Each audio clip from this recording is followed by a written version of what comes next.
My sister claimed, "I've never lied to you." So I tracked down our birth records and exposed her fake identity. She wasn't even my real sister. I was in the middle of slicing onions for a casserole when my phone buzzed. The caller ID read Caitlin, and I almost didn't pick up.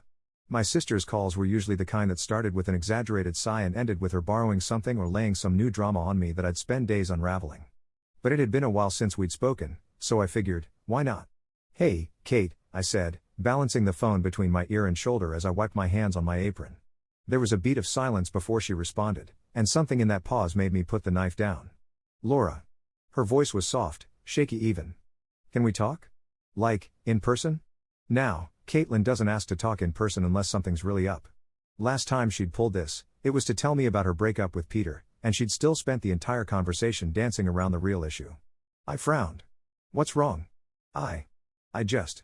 It's not something I can say over the phone. "Can you come over?" I squinted, trying to get a read on her.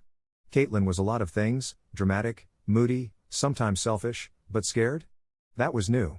"Are you okay? Please, Laura. Just, come over." Her voice cracked at the end, and in that second, I knew it wasn't a prank or some shallow piece of gossip she wanted to dump on me. Whatever it was serious.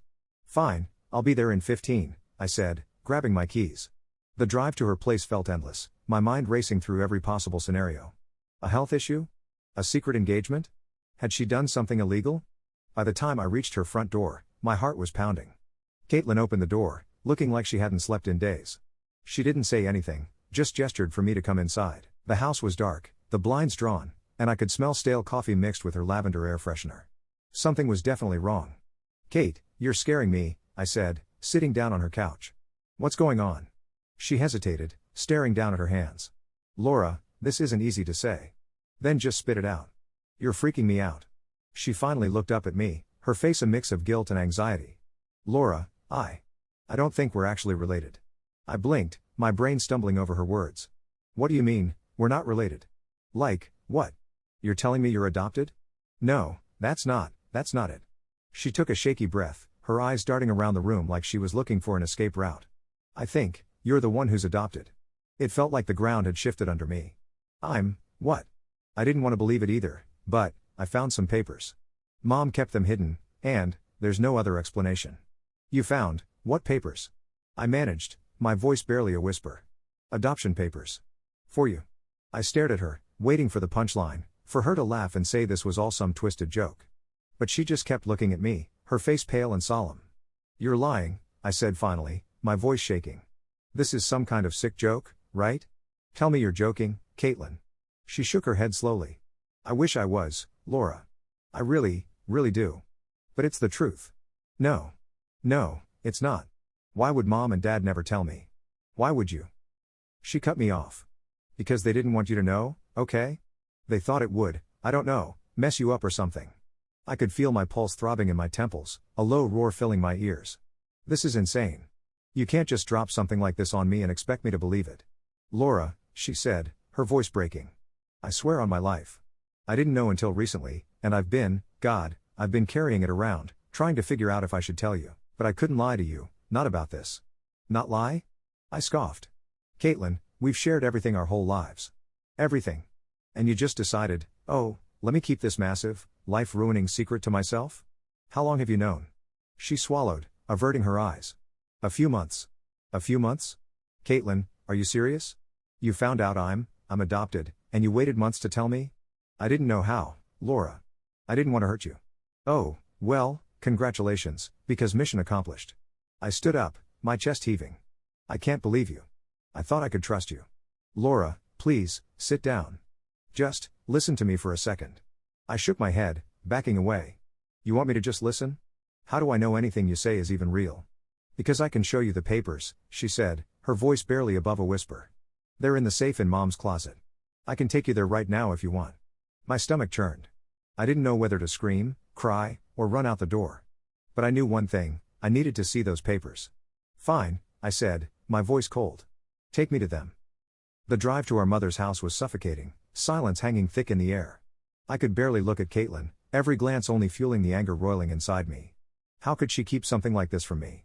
The girl who'd cried at my middle school graduation, who'd defended me against every bully, who'd held me when I broke up with my first boyfriend, She'd known I wasn't really her sister, and she'd said nothing. When we got to Mom's house, Caitlin led me upstairs, her footsteps slow and hesitant. She stopped outside the door to Mom's bedroom, her hand resting on the doorknob. "Are you sure you want to do this? Are you seriously asking me that?" I shot back. "You think I'm just going to drop this now?" She didn't answer, just opened the door and walked over to the closet. She reached up, her hand shaking slightly as she keyed in the code to the safe. I watched, my heart pounding in my chest, as she opened the door and pulled out a thick manila envelope. "Here," she whispered, handing it to me. I took it, my hands trembling. The envelope was worn, the edges frayed as if it had been opened and closed 100 times. I took a deep breath, steeling myself, and pulled out the papers inside. The first thing I saw was a birth certificate. The name on it wasn't mine. The parents listed weren't Mom and Dad. What is this?" I choked out, barely able to see the words through the tears filling my eyes. "It's your birth certificate," Caitlin said softly. "Your real one." "No," I whispered, shaking my head. "No, this isn't real. This can't be real." "Laura," she said, reaching out to touch my arm. "I'm so sorry." I jerked away from her touch, clutching the papers to my chest. Don't you dare touch me." "I didn't mean to hurt you," she said, tears streaming down her face. I didn't know how to tell you. I didn't want you to feel like you didn't belong." "Oh, that's rich, coming from you," I snapped. "You've always had this perfect life, with Mom and Dad, and now you get to rip mine apart?" "Laura, that's not fair," she said, her voice breaking. "I didn't ask for this any more than you did." "Fair?" I laughed, a hollow, bitter sound. "You think this is about fair? I don't even know who I am anymore, Caitlin. And it's all because of you." She looked at me, a mixture of guilt and desperation in her eyes. "I know you're angry, and you have every right to be. But I didn't want you to find out this way. I thought maybe we could just..." "What? Pretend it never happened?" I spat. "Is that really what you thought?" She didn't answer, just looked away, and in that moment, I realized I didn't know her at all. I stuffed the papers back into the envelope, unable to bear looking at them any longer. My mind was racing, one thought pushing the others out: revenge. All my life, I'd been Caitlin's shadow, always playing the role of the good little sister, while she pulled strings and twisted the truth to suit her needs. This betrayal was just one more in a long line, but this time, I wasn't going to sit back and let her get away with it. I took a deep breath and finally looked Caitlin square in the face. "You know, Caitlin," I said, my voice calm but laced with venom, "for once, you're going to face the consequences of your actions." She blinked, taken aback. "What do you mean?" "You'll see," I said, shoving past her and marching down the stairs. "Don't call me. Don't text me. And don't you dare try to spin this into some pity story for yourself." The drive home was a blur, my fingers gripping the steering wheel so hard my knuckles turned white. I replayed the conversation over and over, each memory adding fuel to the fire burning inside me. Caitlin hadn't just hidden the truth from me, she'd let me build a life on lies. And she expected me to just understand?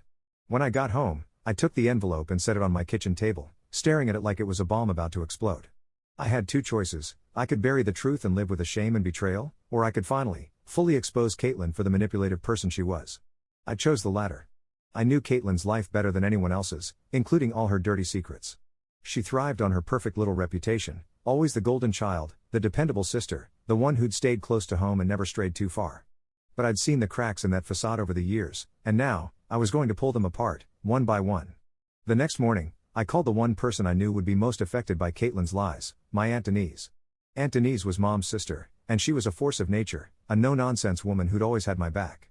I explained everything, from Caitlin's revelation to the birth certificate I'd found. She let out a long, furious sigh. "Laura, I can't believe she would keep something like this from you. Your family, no matter what those papers say." "I know, Aunt Denise, but it still hurts." She lied, and she didn't care how it would affect me. "Well," Aunt Denise said, a determined edge in her voice, "she's going to care now. Let me make a few calls." Over the next week, Aunt Denise helped me gather everything I needed to confront Caitlin and, more importantly, our parents.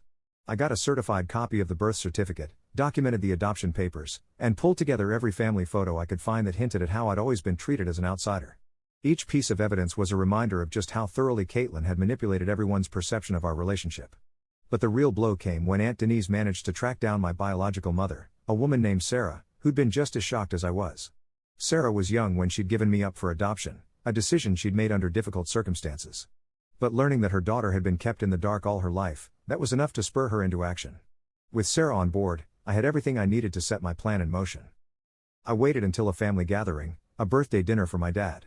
It was a small gathering, just Mom, Dad, Aunt Denise, Caitlin, and a few close family friends. Caitlin had no idea what was coming, which made it all the sweeter. She greeted me with a cautious smile, as if she'd forgotten the bombshell she'd dropped, and was hoping we'd just pretend nothing happened. As everyone settled into their seats, I cleared my throat. Actually, before we start, I have something to share, I announced, my voice loud enough to cut through the chatter. Caitlin's face paled as she glanced at me. Laura, maybe this isn't the time. Oh, I think it's the perfect time, I said, a smile tugging at the corners of my mouth. Especially since it involves our family. Dad gave me a confused look. What's going on, honey? I held up the envelope, letting the family see the thick bundle of papers inside. It's come to my attention that I'm not actually your biological daughter, I said, my voice calm but unwavering. I recently discovered I was adopted, something that was hidden from me my entire life. The room fell silent, everyone exchanging stunned glances. Mom's face drained of color, her hands clutched together in her lap. Caitlin looked ready to bolt, her eyes darting around the room. Laura, honey, Mom began, her voice trembling. It wasn't supposed to come out like this. Oh, I think it was supposed to come out a long time ago, I replied sharply, turning my gaze on Caitlin. Funny how Caitlin knew all along and decided to keep it a secret. Imagine that, my own sister keeping me in the dark about something so huge. Caitlin, is that true? Dad asked, his voice filled with disbelief. Caitlin stammered, her face flushed. I didn't want to hurt her. I thought it was better if she didn't know. Better for you, maybe, I interrupted. Better for you to keep playing the perfect sister while keeping me in the dark.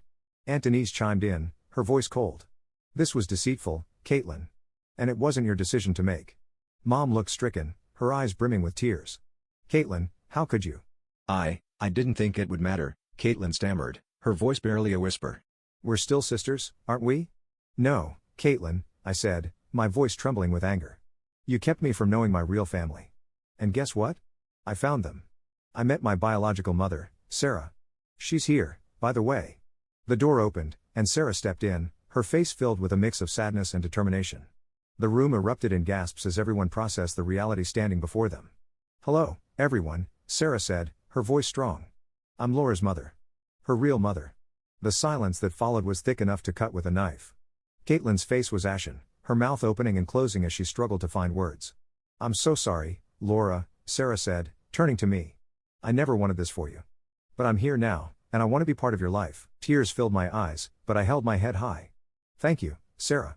I want that too. I turned back to Caitlin, who was trembling, her perfect facade shattered. You wanted to keep me in the dark, Caitlin. You didn't think I deserved the truth. Well, now everyone knows exactly who you are. The family was in shock, their eyes bouncing between Caitlin and me. Dad finally shook his head, his voice heavy with disappointment. I don't even know who you are anymore, Caitlin. You've betrayed all of us. Caitlin tried to reach out, her voice pleading. Dad, please, I was only trying to protect her. But Dad held up his hand, cutting her off. Enough, Caitlin. This is unforgivable. In the weeks that followed, Caitlin's life fell apart.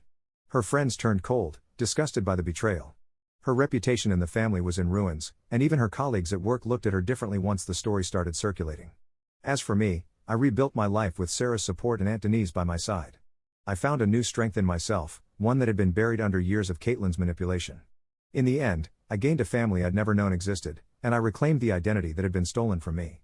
Caitlin would go on to try and repair her broken image, but she'd never again be able to erase the stain of her betrayal. And for the first time in my life, I was free from her shadow. I was free to be me.